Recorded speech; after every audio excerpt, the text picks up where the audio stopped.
Hello everyone, I'm Tamilinian G from NIOS class 10. Today we are going to look at two very odd jobs of people during World War I and World War II. One of those jobs was being a pigeoner. A pigeoner or a pigeon trainer was a rating in the United States Navy which emerged in the early 20th century. Pigeoners were charged with training pigeons to carry messages as well as feeding and caring for the pigeons. The rating's necessity diminished with the emergence of radio communication. However, the rating remained in the United States Navy until 1961 to provide an emergency communication system. The rating was designated as a Specialist X. Duties of Naval Pigeon Trainers. Pigeon trainers conducted various administrative and operational duties. Pigeon trainers were required to construct and maintain immaculately clean pigeon lofts. Upon the arrival of a new shipment of birds, pigeon trainers sorted strong and healthy birds from sickly ones. Healthy birds were placed into the lofts, while sickly birds remained under isolate care until they regained their health. Pigeon trainers maintained a strict feeding routine for their birds, feeding the birds as much as they could eat in 10-minute increments twice a day. Birds were fed only in the lofts. Due care was taken that no extra food remained in the loft for cleanliness reasons, and the birds were never to be fed before a flight. Trainers also maintained a strict confinement schedule, 4 to 6 days, depending on the bird's age. After confinement, birds were slowly let free for flight and training periods. All flight periods were meticulously logged by the trainers. Trainers landed their birds according to a Navy-provided serialization scheme based on the bird's home base. The second job we are going to see is a miner. A miner is a person who extracts ore, coal, or other mineral from the earth through mining. At the start of World War II, the UK was highly dependent on coal, not only to power ships and trains, but as the main source of energy for electricity generation. Although output from mines had increased as the world economy recovered from the Great Depression, it was in decline again by the time war broke out in September 1939. Bevan boys were young British men conscripted to work in the coal mines of the United Kingdom between December 1943 and March 1948 in order to increase the rate of coal production, which had declined through the early years of World War II. The program was named after Ernest Bevin, a former trade union official, chosen by lot as 10% of all male conscripts aged 18 to 25, plus some volunteering as an alternative to military conscription. Nearly 40,000 Bevin boys performed vital and dangerous civil conscription service in coal mines, although the last ballot took place in May 1945. The final conscripts were not released from service until March 1948. Few chose to remain working in the country's coal mining industry after demobilization. Most left for further education or for employment in other sectors. Thank you. Hi all, I am B. Aditya. I am studying in 12th NIOS at BVMG Global at PERUNGUDI. Today I will be talking about one of occupation which was practiced during World War II. Meat cutter, a person who separates meat from animal carcass for distribution to units. He then cuts and sells the meat. He must know the method of cutting meat to avoid wastage. He must also know which parts are best adapted for special uses.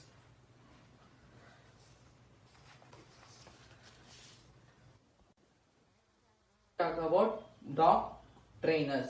The Russian trained dogs to carry explosive to German tanks during the World War. The dogs were used for military duties, sniffing enemy positions, detecting mines and traps, and carry messages. They even award dogs with Silver Star for heroism. Thank you. My name is Kritika Mohandas. I am studying in 12th standard NIOS in BVM Global School, PERUNGUDI. Our project topic is occupation and jobs due to World War I and II. The occupation of First World War is horsebreaker. They trained horses and mules to run, jump, carry packs and hitched to wagons and carts. Horsebreakers were not used during World War II. They were used during First World War to an extent because troops still relied on horses and mules to cross regions. For example, 5,332nd Brigades, a long-range patrol group created for service in mountains of Burma. It was self-efficient due to 3,000 mules assigned to it, all shipped from the United States. Occupation of Second World War. Playwright. Playwright were people who wrote plays. No signal military classification ended up packing more cultural powers in a small groups than the elite team of 9 American World War II playwrights. The squad included the marvelous mastermind Stan Lee, Pulitzer Prize and Academy Award winner William Swarren, all-time great director Frank Capra, Theodore Geisel, who also used the pen name Dr. Seuss, and Doctor wrote books for ages between 3 and 10. This title crew not only wrote scripts for films but also did tasks like writing training manuals and pamphlets on avoiding mineral diseases. However, Geisel and Capra also celebrated their victory by teaming up for an incredible Aries piece of anti-German propaganda for occupying American troops. Thank you. Hello everyone, I'm Shashank of class 12th. I'm from NIOS student from BVMG. I'm here to talk about occupation during World War I and II. So the first occupation which I'm going to speak about is blacksmith, and second one is granite operators. So first one is blacksmith. Blacksmiths are people who create weapons, gates, railings, or anything from iron or steel by forging them. So this occupation was there before World War I and II. It was during Bronze Age. It was there. They were creating bronze weapons and all. So from there till the World War One, till now, there is forging and blacksmith who creates everything from scratch of iron, or they recreate or they rebuild stuff like guns. For example, if a part is broken or something in a gun, they will recreate the particular part only and attach it to the gun, or anything. For example, a handle from the door, iron door, and all, they can recreate easily. This occupation is still a very good occupation where people are still thinking of going back to it and creating stuff. So if their own creativity, can create any stuff you want. So the second one which I want to speak about is smoke grenadier. Smoke grenadier is nothing but the people who uses smoke grenades to as a cover for attacking or defending during wars.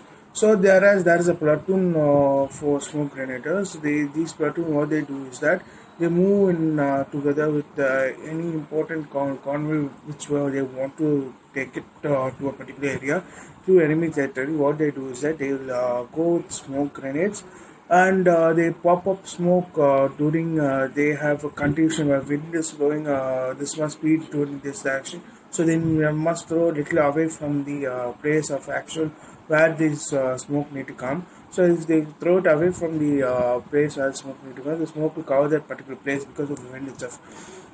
So this was the conditions of smoke grenadiers. They were used during World War. Hello, my name is Balan and I am from class 10 NIOS board. So I'm going to talk about a topic, top odd jobs in World War II, and I'm going to talk about only 2 topics from them. And the topic that I'm going to talk about is artists and animation artists. American artists were partially responsible for pulling off some allies most massive deceptions of war, designing decoy armies of inflatable rubber vehicles and other oddities meant to throw off German intelligence. Their operations are notably resulted in awesome pictures of people picking up tanks like it's nothing. Artists ended up being crucial to one of the most important deceptions of World War II. The now infamous and wildly successful Operation Fortitude, which left German intelligence officers convinced an Allied invasion of France would take anything near Pas de Calais rather than the Caen region of Normandy, where the lies ultimately landed. So I'm going to talk about animation artists now. Today's military has jobs for skilled multimedia illustrators, but in World War II, military artists and animation artists created paintings, illustrations, films, charts, and maps by hand. A number of successful artists served in World War II, like Bill Mauldin, who drew Willie and Joe, archetypes for infantrymen on the front line, and Bill Keane, who went to draw family circus after his military service ended. The military animation artists were quite busy during World War II. The army even stationed